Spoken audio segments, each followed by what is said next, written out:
ఈ సంవత్సరానికి పేరు క్రోధి నామ సంవత్సరం. క్రోధం అస్యాస్తి క్రోధి అంటే ఏ సంవత్సరానికి కోపం ఉంటుందో దాని పేరు క్రోధి అన్నారు. అటువంటి కోపభరితమైనటువంటి సంవత్సరంలో సుఖము దుఃఖము మంచి చెడు అన్నీ కూడా మిశ్రమంగా కనిపిస్తున్నాయి. ఈ సంవత్సరానికి రాజు సస్యాధిపతి నీరసాధిపతి కుజుడుగా ఉన్నాడు. కుజగ్రహానికి పరిపాలనలో ఉన్నటువంటి ఈ సంవత్సరం శని మంత్రిగా ఉంటూ ఉద్వేగభరితమైనటువంటి సందర్భాల్ని ఈ సంవత్సరం అంతా కూడా ఇస్తున్నాడు.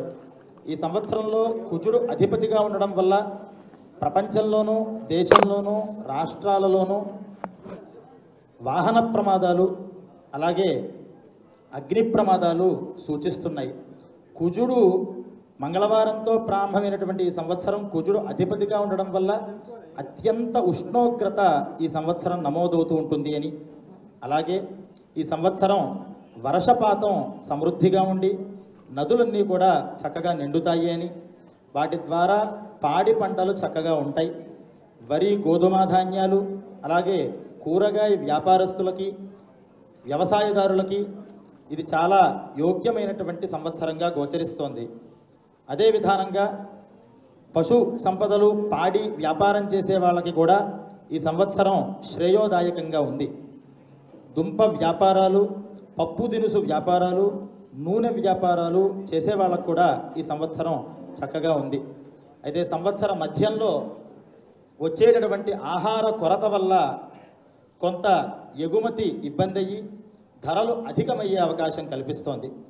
అలాగే పాల వ్యాపారాలు చేసే వాళ్ళకి పశుగ్రాసం ఇబ్బంది అయ్యి ఆ ఉత్పత్తి ధరలు కూడా ఆకాశాన్ని అంటేటటువంటి అవకాశం కనిపిస్తోంది. అలాగే ఈ సంవత్సరంలో తూర్పు ఈశాన్య దేశాలలో భూకంప నమోదు కూడా కనిపిస్తోంది.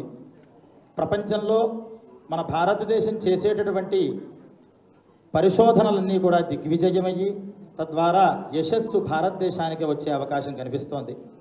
అలాగే ఈ దేశంలో ఉత్తరాఖండ్ ప్రాంతాలలో కొండ చర్యలు విరిగి రహదారులన్నీ కూడా పాడయ్యేటటువంటి అవకాశం కనిపిస్తోంది. సుగంధ ద్రవ్యాలు ధరలన్నీ కూడా చాలా చక్కగా పెరిగే అవకాశం కనిపిస్తోంది.